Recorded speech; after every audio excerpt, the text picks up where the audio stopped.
Viewers, இது நம்ம channel Ananda Tamil and நான் தான் உங்கள் சிவா. இன்றைக்கி நம்ம என்ன பார்க்க போகிறோம்னா, எப்படி யூடியூப் சேனலுக்கு பேனர் செட் பண்ணுற பற்றி தான் பார்க்க போகிறோம். அதுக்கு முன்னாடி நீங்கள் இன்னும் நம்ம சேனலுக்கு சப்ஸ்கிரைப் பண்ணிக்கோங்க. மறக்காமல் வீடியோவை ஸ்கிப் பண்ணாமல் பாருங்கள். வாங்க இப்போ வீடியோக்குள்ளே போகலாம். இப்போ முதல்ல பேனர் என்னென்னு பார்க்கலாம். பேனர்னா இப்போ இந்த பேஜில் பார்த்தீங்கன்னா லெஃப்ட் ஹேண்ட் சைடில் நம்ம லோகோ பாரதியார் ஃபோட்டோ போட்டுருக்கல, அதுக்கு மேலே இருக்கிறது தான் பேனர். இப்போ இது எப்படி நம்ம யூடியூப் சேனலுக்கு செட் பண்ணலான்னு பார்க்கலாம். வாங்க இப்போ வீடியோக்குள்ளே போகலாம். இப்போ நம்ம ஃபஸ்ட்டு க்ரோம் போய்க்கலாம்.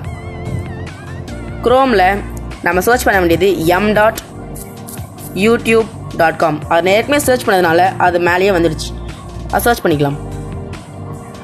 இப்போது இதில் நான் ஏற்கனவே கிளிக் பண்ணி வச்சுருக்கிறதுனால எனக்கு பிசியில் இருக்க மாதிரி வந்துச்சு. அதுக்கு நீங்கள் என்ன பண்ணணும்னா, இப்போ ரைட் ஹேண்ட் சைடில் மேலே பார்த்தீங்கன்னா ஒரு ஆரோ மார்க் மாதிரி இருக்கும், இல்லை 3 டாட்ஸ் இருக்கும். அது கிளிக் பண்ணிக்கோங்க. கிளிக் பண்ணிவிட்டு டெஸ்க்டாப் சைட்டுன்னு இருக்கும், அதை கிளிக் பண்ணிக்கலாம். கிளிக் பண்ணாலே உங்களுக்கு இந்த மாதிரி தான் வரும். நெக்ஸ்ட் என்ன பண்ணணும்னா, ரைட் ஹேண்ட் சைடில் இருக்கிற நம்ம சேனல் லோகோ சர்க்கிள் ஷேப்பில் இருக்கல, அது கிளிக் பண்ணிக்கலாம். யுவர் சேனல் கிளிக் பண்ணிக்கலாம். இதில் பார்த்தீங்கன்னா கஸ்டமைஸ் சேனல் இருக்கும், அதை கிளிக் பண்ணிக்கலாம். கிளிக் பண்ணோடனே உங்களுக்கு பேஜ் இந்த மாதிரி தான் ஓப்பன் ஆகும். இதில் அந்த பேனர் கிட்ட நீங்கள் ஜூம் பண்ணிங்கன்னா ரைட் ஹேண்ட் சைடில் கிளிக் பண்ணோடனே பென்சில் மாதிரி ஒரு ஷேப் வரும், அதை கிளிக் பண்ணிக்கலாம். செகண்டில் பார்த்தீங்கன்னா எடிட் சேனல் ஆர்ட், அதை கிளிக் பண்ணிக்கலாம். இதில் நீங்கள் select A photo from your computer, அதாவது உங்கள் ஃபோனில் இருக்க ஃபோட்டோஸ்லாம் காட்டும். அது நீங்கள் உங்களுக்கு வேணும்னா அதை கிளிக் பண்ணி அதில் கதை எடுத்து நீங்கள் பேனராக செட் பண்ணிக்கலாம். ஃபைல்ஸ் கிளிக் பண்ணலாம்.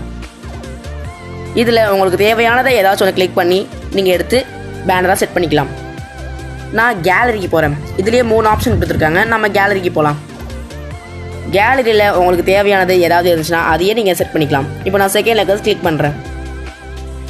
இப்போ உங்களுக்கு வேணும்னா அட்ஜஸ்ட் த க்ராப், இதை கொடுத்து நீங்கள் க்ராப் பண்ணிக்கலாம்.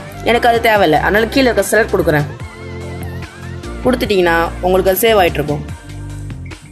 வந்துடுச்சு இப்போ. ஓகே வியூவர்ஸ், இந்த வீடியோ உங்களுக்கு யூஸ்ஃபுல்லாகும்னு நினைக்கிறேன். இது போன்ற பல வீடியோக்கு நம்ம சேனல் சப்ஸ்கிரைப் பண்ணிக்கோங்க. மறக்காமல் லைக் பண்ணுங்கள், ஷேர் பண்ணுங்கள். Bye friends.